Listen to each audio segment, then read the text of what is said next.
I've always had a passion for adventure. And in my 20s and 30s, I traveled to a lot of places on the globe where interesting and exciting things were happening. Like Central America in the 80s, Africa in the mid-90s. I've always had a taste for adventure. But nothing has been as compelling to me as Bigfoot. Now, how did I get interested in Bigfoot? Well, you have to go back into my youth. When I was about 14 years old, I was living up on the coast of British Columbia, Canada. My dad had moved us up there in 1976 back to an abandoned logging camp that he had worked at in the late 1940s and early 1950s. And the place was located in the Genesee Bay, which is in Drury Inlet on the remote coast of Vancouver, British Columbia. Particularly, Genesee Bay is located about 65 miles by air from the town of Port Hardy, which is on northern Vancouver Island. While living up there, I got to know some of the history and mystery of Sasquatch. And where did I get that from? I got that from the little Indian tribe that lived down the inlet from us. About 13 miles down the inlet was an Indian village called Hopetown Indian Village. And during those days, back in the late 70s, it was a thriving Indian community. Unfortunately today, it's basically abandoned, there's not much there. But long and the short of it is, my father had grown up with the chief of that tribe that lived there in Hopetown. And so we had a fair amount of interaction with them. And one of the things I remember when I was a little kid going down there was when you pulled up in a boat and got out at the dock at Hopetown Village, there were these two huge totem poles that were kind of like at the end of the dock where you walked off onto the land. And those totem poles, I didn't know it at the time, turned out to be totems of Nantiinaq, which is a wild woman of the woods, Sasquatch. And there's a long history of Sasquatch in the Native American and First Nations culture, First Nations in particular up in Canada. And we would hear stories about Sasquatch. Then in 1979, I was working with my father on a lake called Huascan Lake, which is this big lake, probably about 10 to 12 miles long. And it's very remote. It's about 5 miles from the salt water up to this lake. We were doing some log salvage on the lake and we decided to take a break for lunch. And my dad pulled into this little bay. And he got off the boat while me and another guy were eating our lunch. And all of a sudden my dad comes running back and he goes, "Holy cow, come here, you gotta see what I found, blah, blah, blah." And we're like, what? And he said, "Just come on, I'll show you." So we get off of the boat and we follow him along the beach and we come out to this little sandy area. There's like a little sandy beach where a stream was running down a ravine and it kind of made this little sandy beach there. And he goes, "Check this out, Bigfoot." And we look down at these tracks and here are these huge tracks. And I recall that we measured them and they were something like 16 or 18 inches long, but they looked like a great big bare foot. And I'm not talking bear, not a bear track, but like a great big bare foot. And I'm like, holy cow, my dad's like, "Bigfoot." And anyways, the tracks had led down to the beach, but they turned around and they went back up the edge of this ravine that followed the stream. And he says, "Let's follow them." And so we followed these tracks, boom, boom, boom, as they go up the hill. And about 100 yards up, there was a little plateau. And on this little plateau, there was a little stream, probably about 10 to 12 feet across, where the water had pooled. And when we got to that little plateau, we looked down in the mud along the, on the edge of the little pond there were two huge handprints where something had placed whatever the creature is that we were following, had got down on his hands, and there were some other indentations, which we figure were his knees, and we suspect that he got down and got a drink of water, and then got back up, and then proceeded to head up the hill farther, about another 100 yards, to where it ran into a rock slide, and we couldn't follow the tracks after that. But it was very, very interesting, very intriguing, very exciting. But now keep in mind, this is back in 1979 is when this occurred. And Another interesting thing, as we were following the tracks up the edge of that ravine, about every so often, maybe every 20 to 25 yards, when there was an alder sapling, probably about 15, 20 feet tall, there were, something had grabbed the tops about 6 to 7 feet up and had broken the sides of the saplings over. And this was consistent going up the hill until the tracks disappeared. Now, back at that time, it's like my dad, I'm like, what's that all about? And he said, oh, that's how a Sasquatch marks its territory for others, is it does these things, which we know today as tree breaks. And that was pretty significant. But what was really profound about this experience that I had up there is my first evidence of the existence of Sasquatch. We'd heard all these stories and kind of knew that they existed, and now this made it real for me.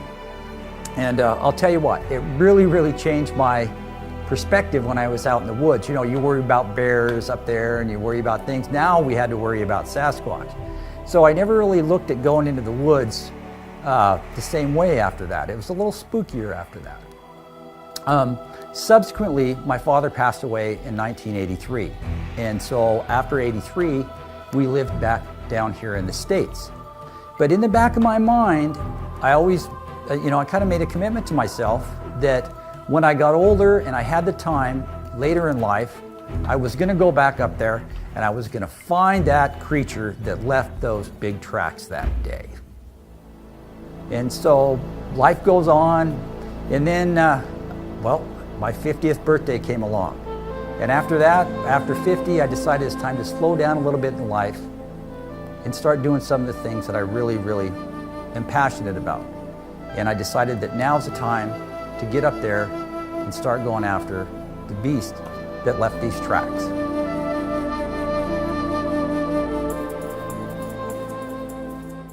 There's a couple of motivating factors that got me interested in Bigfoot.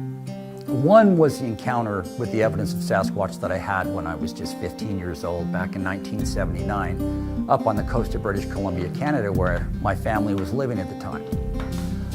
That had a very profound impact on me, and it left me with the idea that later in life, when I had the time, I was going to devote myself to going out there and trying to track down that creature that left those tracks. And then the second thing that really got me motivated and passionate about going out and proving the existence of Bigfoot was the advent of all those television shows that were really big, and I guess are still kind of big right now, that go on and on and on and on. They're going to find Bigfoot, they're going to find Bigfoot, but they never do find Bigfoot. And having grown up the majority of my life out in the bush, having experienced Sasquatch, having lived out with the natives, those shows I found just to be absolutely ludicrous. And after the 10th or 11th season of that one show, I said, enough is enough. I'm going to go out and I'm going to make a concerted effort and I'm going to find Bigfoot, prove his existence once and for all, so that those shows will not be renewed. Because I think it's time that we deal with the reality of Bigfoot and prove his existence. And enough of these goofy TV shows. That's really what got me. And going after Bigfoot is one of the greatest adventures of all time. To go after a mythical, hairy beast that strikes terror in the hearts of many people and has for years and years and years. And what was it, 1967 we had the Patterson film. Best film of the Sasquatch ever, which kind of sparked this whole movement. Here we are over 50 years later, and no one has been able to obtain definitive proof of the existence of Bigfoot. Well, I've made it my goal to be that guy. I'm going to do whatever is necessary, go wherever I have to once and for all obtain definitive proof of the existence of Bigfoot so that we can put an end to this myth once and for all.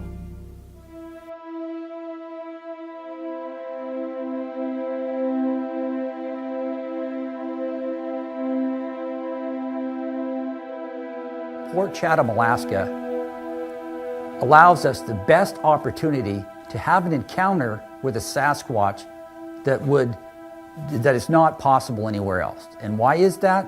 Well, if you look at the history of Sasquatch in the area there, specifically the hairy man. The hairy man is known to be aggressive. He is known to stalk people. and he is known to be a cannibal, and he's evidently has been responsible for the deaths of many up there. That's what led the people to abandon Port Chatham, Alaska.